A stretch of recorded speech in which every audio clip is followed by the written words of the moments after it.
जय श्री कृष्ण। वर्ष के 11वें चंद्रमास और 10वें सौर मास को माघ मास कहते हैं। इस महीने मघा नक्षत्र पूर्णिमा के पड़ने पर इसका नाम माघ पड़ा। माघ महीने का विशेष धार्मिक महत्व होता है। मान्यता है कि माघ माह में किए हुए स्नान पाप कर्मों से मुक्ति दिलाने वाले होते हैं।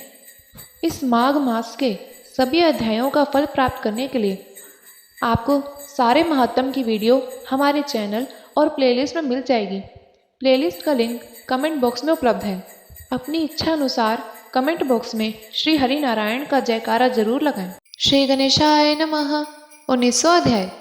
वशिष्ठ जी का राजा दिलीप को गंधर्व कन्याओं की कथा सुनाना। श्री सूत जी कहने लगे, हे मुनीश्वरों, वशिष्ठ जी के मुख से इस तरह के वचन सुनकर राजा दिलीप बोले, हे भगवान, वे गंधर्व कन्याएं कौन थी? उनको शाप की प्राप्ति कैसे हुई थी? और लोमश जी के किस उपदेश से उनका पाप किस तरह से शांत हुआ? उन्होंने माघ मास में किस जगह स्नान किया? राजा दिलीप के ये वचन सुनकर महर्षि वशिष्ठ जी कहने लगे, हे राजन, अब मैं आपके सामने उस व्याख्यान को कहता हूँ जिसके सुनने से अपूर्व शिक्षा और धर्म का लाभ होता है।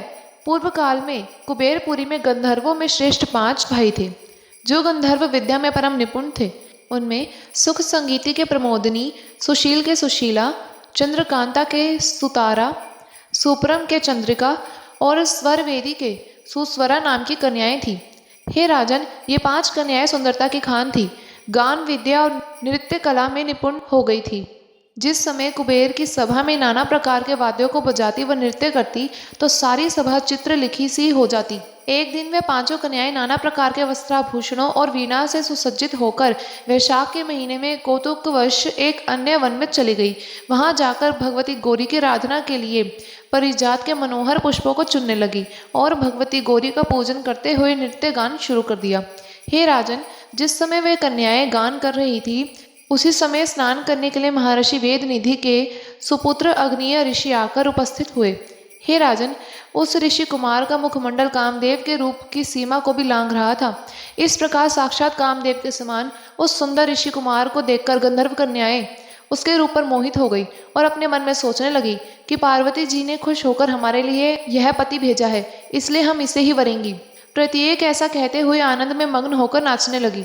हे राजन, इस प्रकार जब उसने उन कुमारियों को अपने बारे में कुछ कहते सुना तो मध्याह्न की क्रिया से निवृत्त होते हुए उस ऋषि कुमार ने अपने मन से सोचते हुए कहना शुरू किया कि यह तो बड़ा भारी विघ्न उपस्थित हो गया, क्योंकि ब्रह्मा विष्णु महादेव आदि सिद्ध देवता और मुनीश्वर भी नारी की अद्भुत लीला द्वारा जब मोहित किए जा चुके हैं, तब मेरी क्या गणना है। नीति और धैर्य मनुष्यों में तभी तक है जब तक वह नारी की दृष्टिपूर्वक बाणों से उसका दिल विदीर्ण न हुआ हो। इसलिए निर्मल बुद्धि वाले महात्माओं ने स्त्री संसर्ग को बड़ा दारुण और भयंकर कहा है। हाड़, चर्म, मांस, वीर्यमल और मूत्र से निर्मित हुए शरीर को जानकर भी मनुष्यों में सुंदरता की कल्पना करते हुए बहुत से स्त्री पुरुष ने अपने धर्म, यश और सुख के साथ स्वर्ग को भी खो दिया।